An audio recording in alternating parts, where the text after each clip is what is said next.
Cody Joe, a boy of 12, looks up at him impishly. He holds a pie in one hand, a radio in the other. It's tuned up loud, playing the Seven Bridges Road by the Eagles. At his feet is a dog with a needle-nosed muzzle. Hi, I'm Cody Joe. I bring you a pie. It's sweet, Taylor. Why, thanks. I'd ask you in, but someone's bathing in the kitchen. That's okay. Mama said not to be pesty. I was supposed to tell you that Daddy called from the plant and said the bus broke down. Won't be no shuttle back tonight. We seen you guys get off the bus. The dog darts in, heads for the kitchen. Come back here, Gup.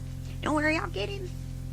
Interior kitchen day. Cody Joe rushes in, swoops up the dog, stares at Reuben, crouching in the tub. Squint watches amused. Hi, I'm Cody Joe. We're neighbors. I'm Reuben. Hi, Rubix. Sorry about old Gup. You gotta come see all our dogs. Daddy breeds them for extra money. Reuben's eyes send Squint an SOS. Come on, Cody Joe, let's go in the living room. My sisters Evangeline and Marveline done fell in love with you two from out the window. What? How old are the girls? Evangeline, we call her Nettie. She's 14. Marveline's 13, but she looks a whole heap older. They've been going crazy wild waiting for you sailor men to show up. How'd they know about us? Perry Dawson's brother Clyde wrote him all about you. Perry told us Perry lives up his last house up the road. He's gone on a hunting trip. I need to get out of this tub sometime today. Here, Rubix, you can listen to my radio while you're finishing. He places it carefully beside the tub, leaves with Squint. Reuben scrambles from the tub, dries himself with 2 paper napkins, slips into the overalls. They're 3 inches too short in the legs. He tries to pull them down longer. The dog wanders in. Reuben turns on the radio. It's playing Hotel California. The dog hikes its leg against a table leg, sprays it. Reuben stares in disbelief. Close on, needle-nosed dog face. Radio plays, such a lovely place, such a lovely face. It hikes its tail, strolls out. Exterior Squint house day. Reuben's clothes flap in the breeze on a sagging clothesline to the right of the house. Interior living room day. Squint and Reuben shake hands with Cody Joe's sisters. Nettie, 14, brownette, slim, frisky, and Marvelly, 13, overstacked white blonde hair. They wear wet bathing suits. Nettie moves close to Squint. The ocean was so cold. Hope you excuse our looks. I'm trying to save up for a blow dryer. Marvelly moves closer. She looks about to pop out of her suit. She stares at Squint and Reuben with a nervous, knowing look. She's trying to drop 20 pounds. No, it looks super. Dissolved to Squint, Reuben, Nettie talking, laughing. Marvelly mostly watching. Reuben gestures at his overalls, Squint at his rip. Dissolved to through the window. Squint and Reuben watch the girls walking home, turning to wave a lot. Marvelly is bounce in motion. Squint wheels around, makes gesture of wiping sweat from his brow. Phew.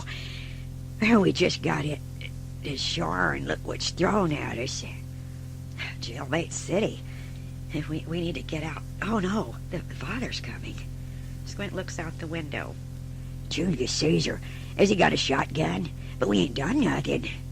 Can he get us for thinking it? I don't know. I'll get the door. Try not to look guilty. Squint opens the door to a gaunt figure, Silas Ward, 52, wearing jeans, plaid shirt. Here, come in, sir. Quentin Dangerfield here. Squint's me nickname. That's me partner, Reuben Hopper. Silas Ward. I hear you poor bachelors got stranded and no fixings for supper. Come on over and eat with us.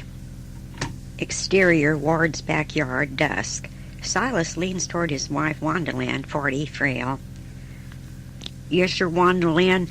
Them's good fellers. Now, the cap'n, he'd be a likely happy match with Marvelly. The Beach Boy suits Nettie good.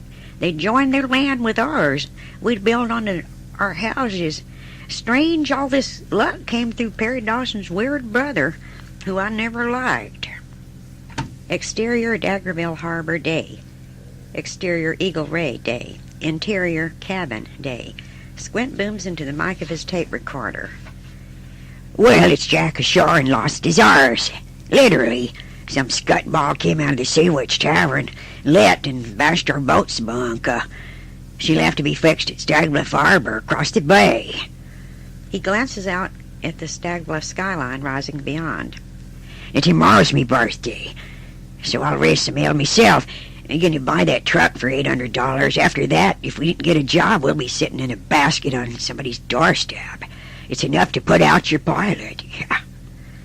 He pushes the play button on another recorder, hears his own voice. Squint voiceover.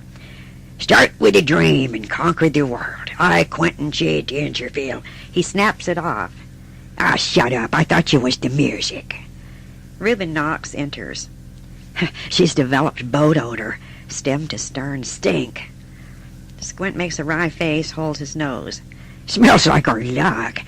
I'm buying that truck so we can get around, get out of Daggerville and see Stagbluff, get skunk-fished, drunk, and cuss in 9 languages, and get away from the Ward girls, especially that 13-year-old Mae West. Exterior Ford pickup day. Squint and Reuben roar along Daggerville's only highway. They pass Baxter Lumber Company's teepee-like burners, freight cars. Country music blares from the radio. They drive through the picturesque town of Stagbluff, see its downtown and harbor. They take a drive through the beautiful redwoods, finally heading back to Daggerville, stopping at the Sea Witch Tavern, a weathered redwood structure. Interior Sea Witch Tavern night.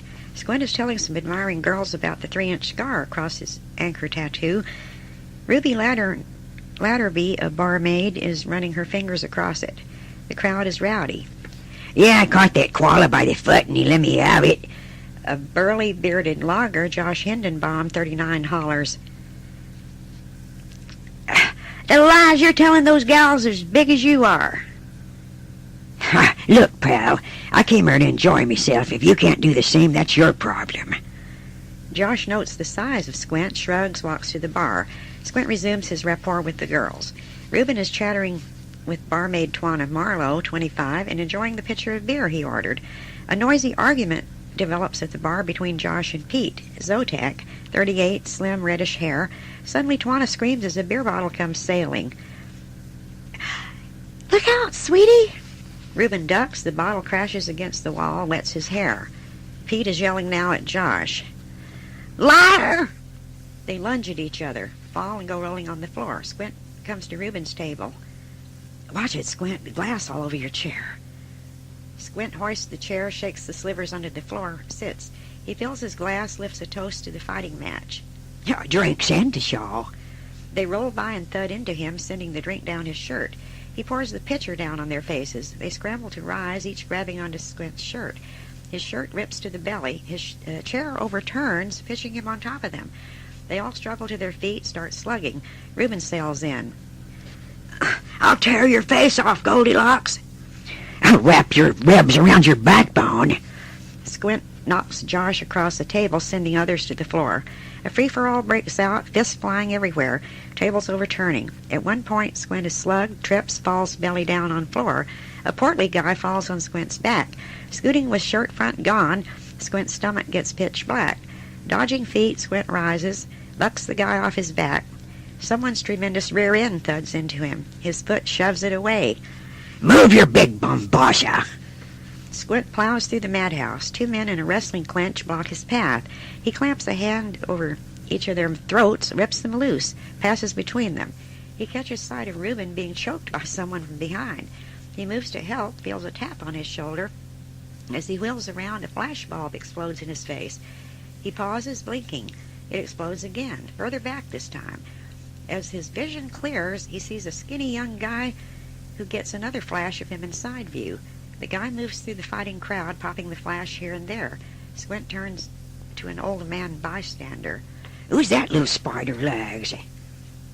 That's Stanley Strange, reporter from KSAW TV. His Uncle Al owns the station. You might be on the news. Squint pulls at his tattered shirt, tries to wipe the dirt off his stomach. Holy Moses, like this? I forgot about Reuben. Police sirens sound, the riot disperses. Reuben finds Squint, they hustle out back.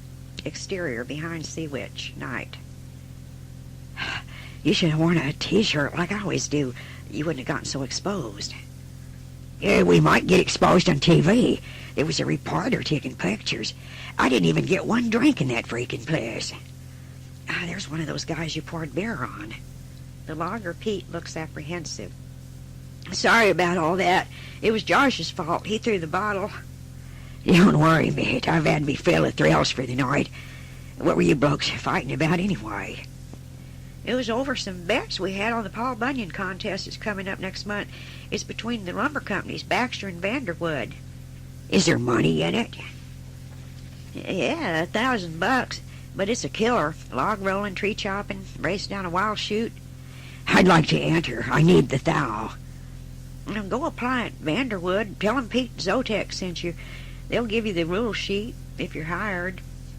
Interior Squint House kitchen, night. Close on, big steak being slapped onto plate by Squint. On table are plates of rolls, bowls of salad, bottle of whiskey, big chocolate cake, one thick candle on top. Reuben with black eye, hair askew, lights it. Squint with cut lip, shirt shredded over black stomach, blows it out. 38, looking great. He sweeps the hair back out of his eyes. Dissolved to close on, table with empty cake platter, empty whiskey bottle, empty dishes and bowls. Squint and Reuben look comatose. Pink elephants on parade. Yeah, old Mormon tabernacle choir of 'em. Interior Squint House living room day. Squint wakes, rolls off the couch, heads for kitchen. Interior kitchen day. Reuben stands by the sink, looking wan and shaky. I just threw up. Sounds promising. Coffee ready? I feel like I swallowed a lead balloon. And me head feels like the national monument. Every bone in my body has the bends. It feels like both me eyes are crammed into the same socket. Two pupils sharing the same desk. He laughs, then winces, clutching his head. Squint takes a few swallows of coffee, starts gagging. Caesar's dancing ghost, not even a John DeE van. Use the sink, I did. Go in the living room. I refuse to be seen this way. Hurry. Reuben snails toward the door. This is as hurried as I can get.